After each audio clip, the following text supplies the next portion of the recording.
Le français par la méthode nature.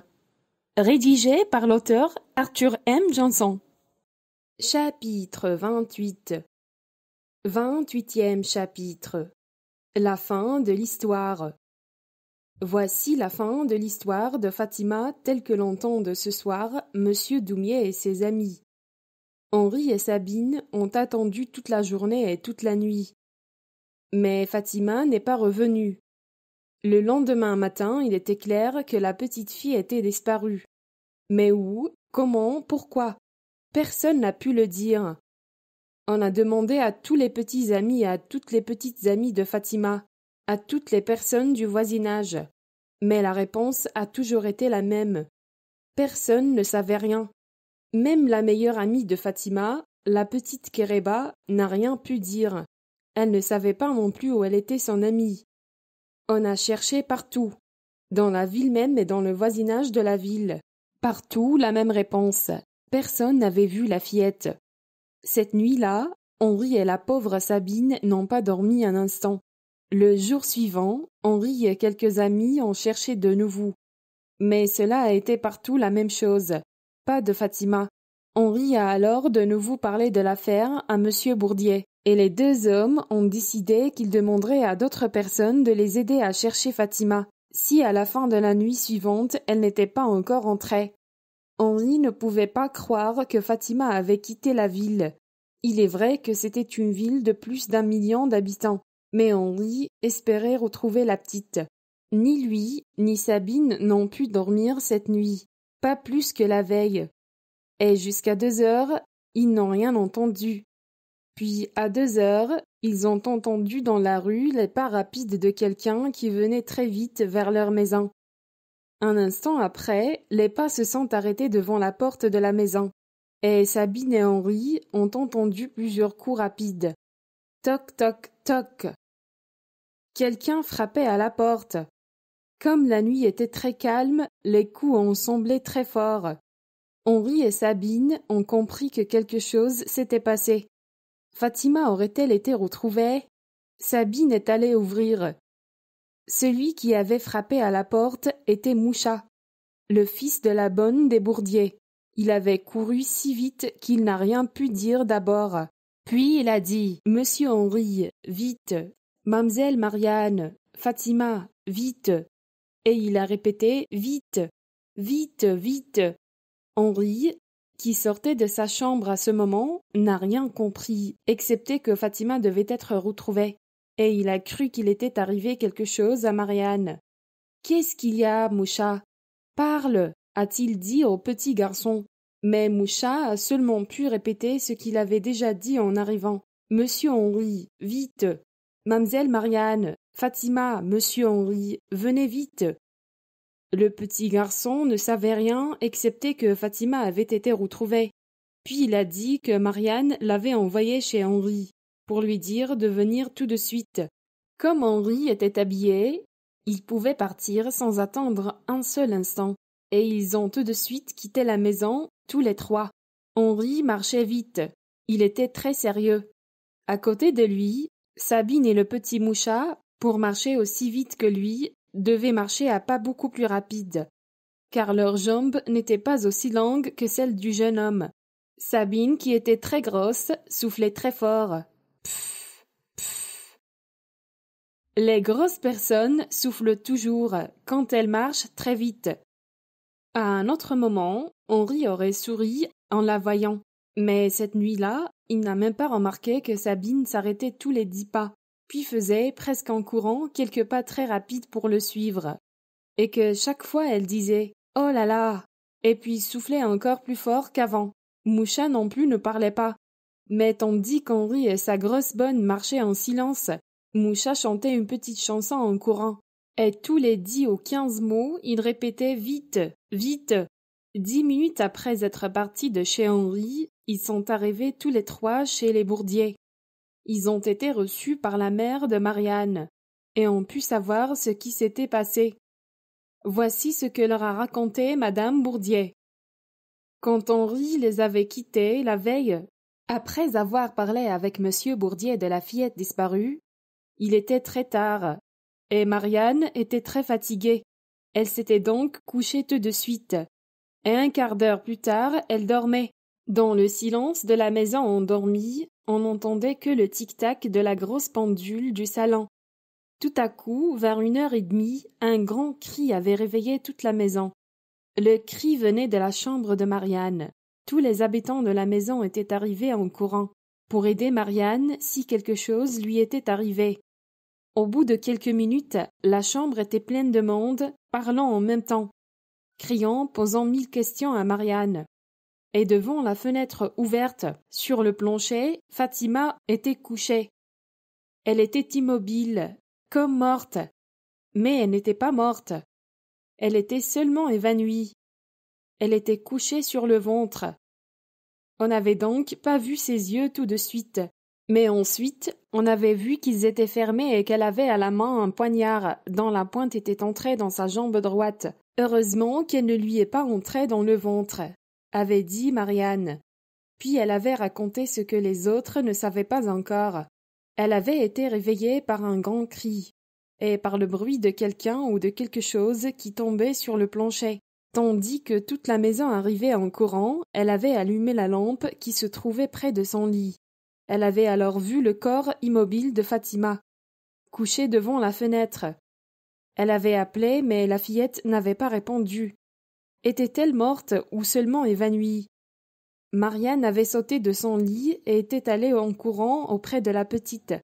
C'est à ce moment que les autres étaient entrés dans sa chambre. On avait alors décidé d'envoyer Moucha chez Henri tandis que M. Bourdier aidait sa femme à coucher Fatima sur le lit de Marianne, et que l'on téléphonait au docteur. Ce dernier demeurait tout près. Il était donc arrivé quelques minutes plus tard. Le corps de la fillette était toujours immobile. Son cœur battait à petits coups si faibles qu'on ne les entendait presque pas. « Comment va-t-elle » a demandé Henri quand il est arrivé et a su qu'il n'était rien arrivé à Marianne. « C'est la pointe seulement qui était entrée dans la jambe » lui a répondu le docteur. « Dans 2 ou 3 semaines, elle pourra marcher et courir comme avant. Heureusement que c'est la jambe et pas le ventre. » Car alors, le docteur n'a pas fini sa phrase, mais tous ont compris que si le poignard avait frappé un peu plus haut, Fatima aurait pu mourir. « Mais pourquoi a-t-elle fait cela? Pourquoi ?» répétait Henri. Personne ne lui a répondu, excepté le père de Marianne, qui a commencé. « Je crois, mon cher monsieur Dupont, que Fatima… » Mais il s'est arrêté avant d'avoir fini sa phrase, car à ce moment, Fatima a ouvert les yeux. Tous ceux qui étaient dans la chambre sont venus plus près. Mais le docteur leur a dit « Mes amis, je veux bien que Marianne et monsieur Dupont restent. Mais je voudrais que tous les autres sortent de la chambre. » Tous ont très bien compris qu'ils étaient déjà restés trop longtemps dans la chambre de la petite et sont sortis rapidement. Quand ils ont été seuls, Henri a dit au docteur « Je voudrais que Fatima me raconte où elle a été ces jours-ci. Le permettez-vous, docteur ?» Le docteur a écouté encore une fois le cœur de la petite. Il ne battait plus aussi faiblement qu'avant, et la fillette semblait déjà être plus forte. « Vous pouvez lui poser quelques questions, » a dit le médecin à Henri. « Mais ne la fatiguez pas trop. » Le jeune homme a pris la main de Fatima dans la sienne et lui a demandé avec un sourire « Veux-tu nous raconter quelque chose, Fatima ? Tu sais, nous sommes si heureux de t'avoir retrouvée. Et nous aimerions bien savoir ce que tu as fait ces jours-ci.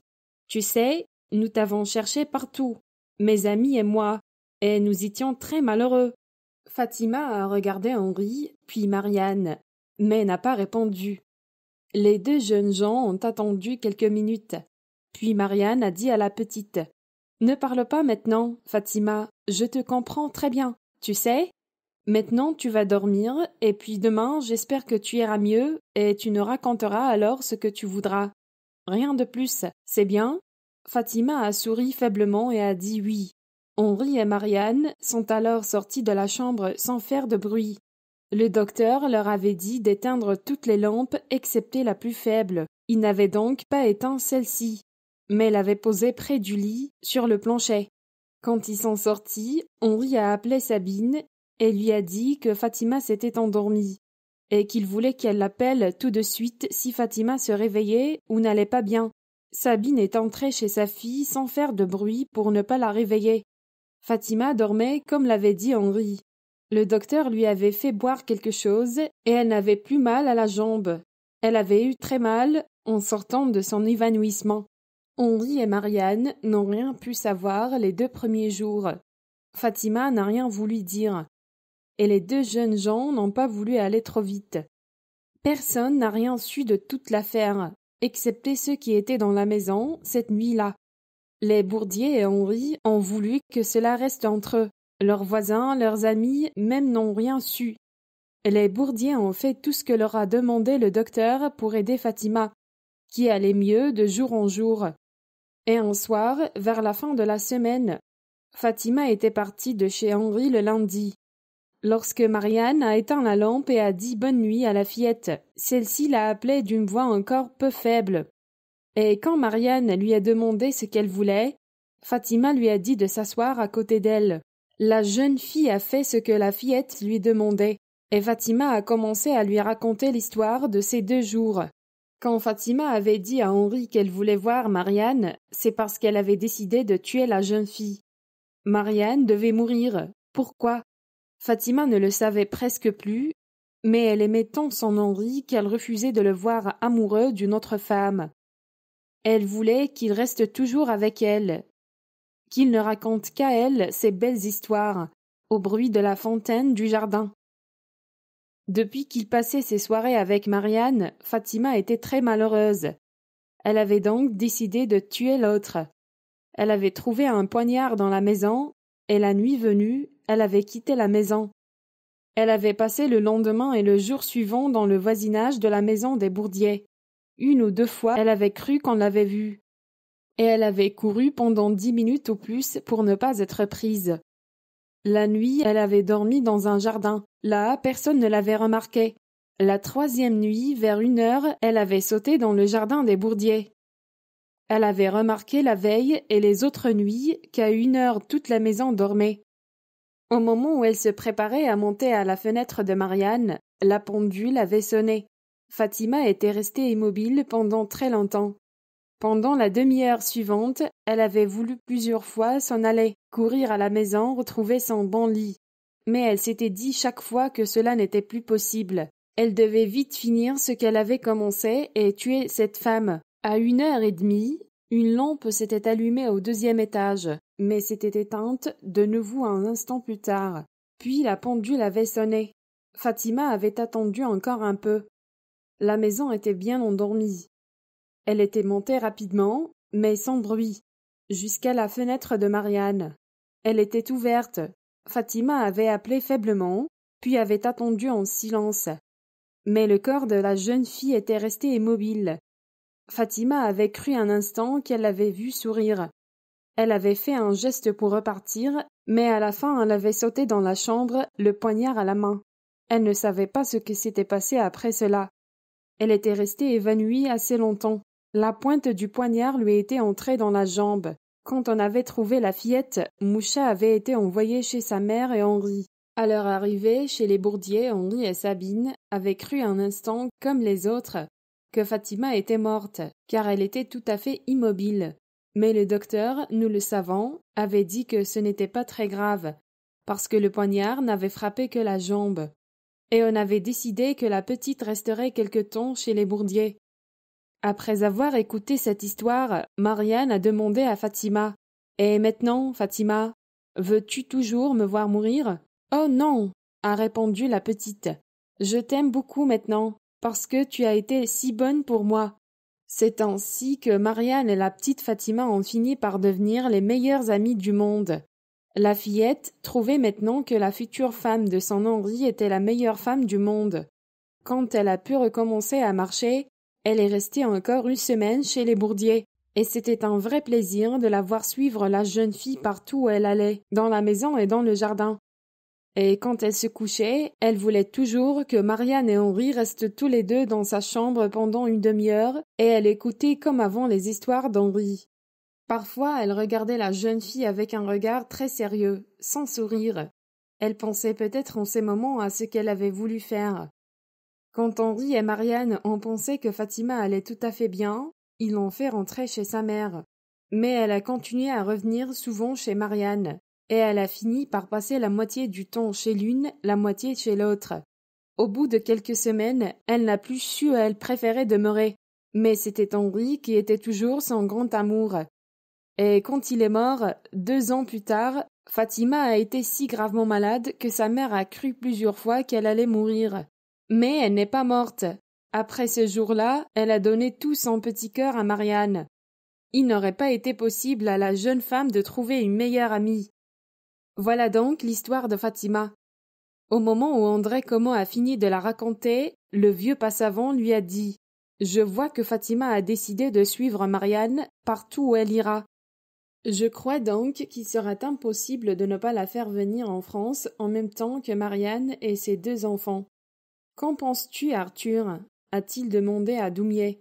« Mais mon cher Passavant, lui a répondu son ami, je veux absolument qu'ils viennent à Villebourg tous les 4. Je serai très content de les recevoir. Et puisque la jeune Fatima est mettant mon fils, elle sera comme une fille pour moi. Est-ce sérieux ce que vous dites lui a demandé Martial. Tout à fait sérieux, lui a répondu Doumier. On a donc décidé d'écrire tout de suite à Marianne pour lui faire savoir la bonne nouvelle. On a envoyé la lettre cette nuit même. Et ce n'est que quand la pendule du salon a sonné 2 heures que M. Doumier a envoyé ses nouveaux amis se coucher.